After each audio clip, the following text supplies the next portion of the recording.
السلام علیکم ورحمۃ اللہ وبرکاتہ۔ معزز حاضرین، میں آپ سب کو دانیال حسن پروڈکشن پر خوش آمدید کہتا ہوں۔ ہمارا آج کا جو ٹاپک ہے وہ ہے قرآن مجید کے حوالے سے کہ قرآن مجید کیا ہے، یہ کہاں سے نازل ہوا، اس کے ماخذ کیا ہیں اور کیسے یہ ہم تک پہنچا، اس حوالے سے آج ہم جاننے کی کوشش کریں گے۔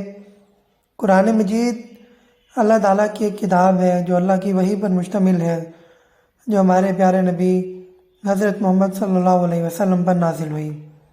یہ ہو بہو اللہ کے الفاظ میں ہم تک پہنچی ہے اور یہ ہمارے لیے قوانین کے لحاظ سے بنیادی ماخذ کا درجہ رکھتا ہے، بنیادی حکم کا درجہ رکھتا ہے، یعنی کوئی ایسا کام یا حکم جو قرآن مجید کے اندر آ گیا اس پہ پھر چوں چرا کرنے کی کوئی گنجائش نہیں ہے۔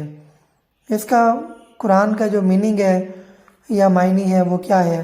یہ عربی کے ایک لفظ قرآ سے نکلا ہے جس کا مطلب ہے بار بار پڑھی جانے والی کتاب۔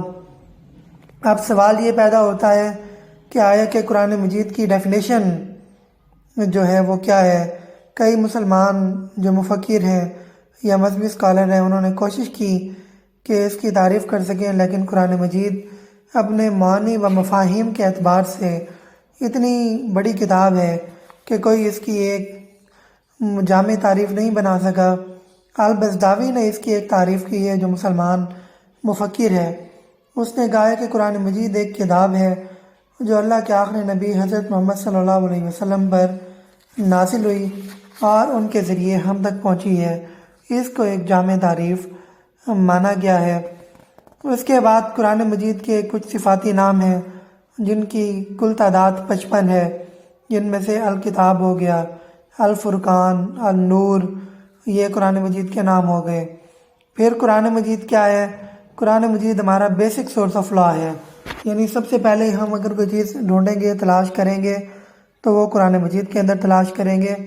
اس کے بعد پھر ہم فردر سورسز کی طرف جائیں گے، یعنی اللہ نے قرآن مجید کو مکمل کر کے اتار دیا ہے، اس پر غور و فکر کرنا، اس کو سمجھنا، یہ پھر ہمارا کام ہے۔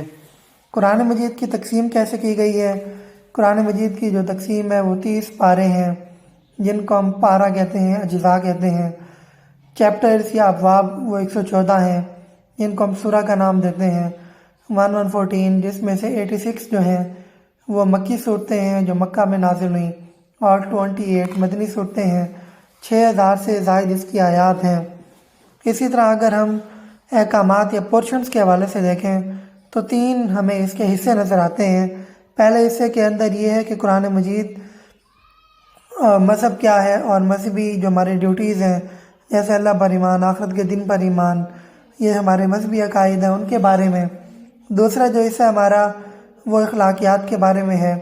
تیسرا ہمارا حصہ ہے معاملات کے بارے میں، کہ ہم نے دنیا میں دوسرے لوگوں کے ساتھ کیسے زندگی گزارنی ہے، خرید و فروخت کے معاملات ہیں، پٹا ہے، مورگیج ہے، کوئی شہادت دینی ہے، شادی بیاہ کے معاملات ہیں، معاہدہ جات ہیں، وہ سارے اسی کے اندر دیے گئے ہیں۔ پھر قرآن مجید کے اندر احکامات کی بات آ جاتی ہے۔ 2 قسم کے احکامات قرآن مجید کے اندر نازل ہوئے ہیں۔ پہلے ہیں حکم تکلیفی، دوسرے ہیں حکم ودی۔ حکم تکلیفی اس قسم کے احکامات ہیں جس میں کسی کام کے کرنے یا کسی کام کے باز رہنے کا واضح طور پر حکم دیا گیا ہے۔ نماز پڑھو، بے حیائی کے کاموں سے دور رہو، یہ واضح احکامات ہیں۔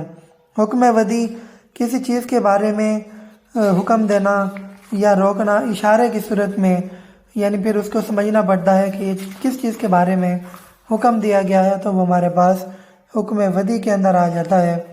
نیکسٹ ہے ہمارے پاس کہ قرآن مجید کے اندر کیا کیٹیگریز ہیں، کتنے قسم کی کیٹیگریز بنائی گئی ہیں یا ان کو تقسیم کیا جا سکتا ہے، تو ہم اپنے حساب سے دیکھیں گے، اپنے لحاظ سے دیکھیں گے۔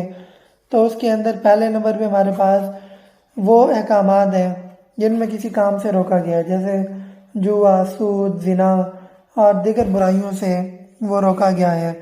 دوسرے نمبر پہ کچھ ایسے احکامات ہیں جنہوں نے معاشرتی رواجات کو رون ڈالا، جیسے پہلے عورتوں کو حق نہیں ملتا تھا، بہت زیادہ شادیاں کر لیتے تھے لوگ، عورتوں کو وراثت میں، جانشینی میں حق نہیں ملتا تھا، تو وہ اسلام نے قرآن مجید کے اندر وہ بیان کر دیے ہیں۔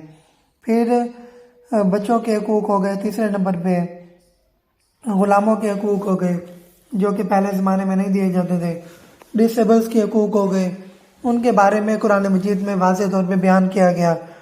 نیکسٹ پھر اگر کوئی جرائم کرے گا تو لا اینڈ آرڈر کو برقرار رکھنے کے لیے کہ ان کو سزائیں دی جائیں، اس کے بارے میں احکامات نازل ہوئے، اور قانونی طور پہ کہ کیا کرنا ہے کیا نہیں کرنا، کیونکہ قرآن ہمارا جو ہے وہ ایک لیگل سورس بھی ہے، تو اس کے لیے ہمیں کیا کیا گیا، یہ کہا گیا کہ اپنے قوانین کو ان کے مطابق ڈال دیا جائے۔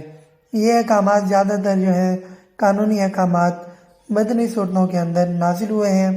اس کے بعد اگر ہم بات کریں کہ ہمارے پاس کون کون سے قوانین، کس طرح کے قوانین قرآن کے اندر نازل ہوئے ہیں، تو وہ فنڈامنٹل سورس بھی ہیں، یا یوں سمجھ لیں کہ اسلام جو ہے وہ کمپلیٹ کوڈ آف لائف ہے، زندگی کے ہر شعبے سے متعلق ہمیں اس کے اندر رہنمائی ملتی ہے، کہیں پر کوئی پیچیدگی نہیں ملتی، ہر چیز واضح طور پر مل جاتی ہے۔ اگر کچھ نہیں ملتا تو اس کی تشریح ہمیں سنت کے اندر مل جاتی ہے، اور جو قرآن مجید کی انٹرپریٹیشن ہے اس کو ہم سنت کا نام بھی دیتے ہیں۔ پاکستان کے آئین کے اندر قرآن مجید کی بیسک جو حیثیت ہے اس کو جو ہے اہمیت دی گئی ہے۔ آئین کے آرٹیکل 227 کے اندر یہ واضح طور پر لکھا گیا ہے کہ پہلے کے جو قوانین موجود ہیں ہمارے پاس، وہ ان کو ہم قرآن مجید کے مطابق ڈالیں گے، اور اس کے بعد جو ہم قوانین بنائیں گے وہ قرآن اور سنت کی روح سے ہوں گے، ورنہ ان کو کالعدم قرار دے دیا جائے گا۔ اور مزید اگر ہم بات کریں کانسٹیٹیوشنل سٹیٹس کیا ہے، قرآن مجید ہمارا بیسک سپریم لا ہے، بنیادی قانون ہے۔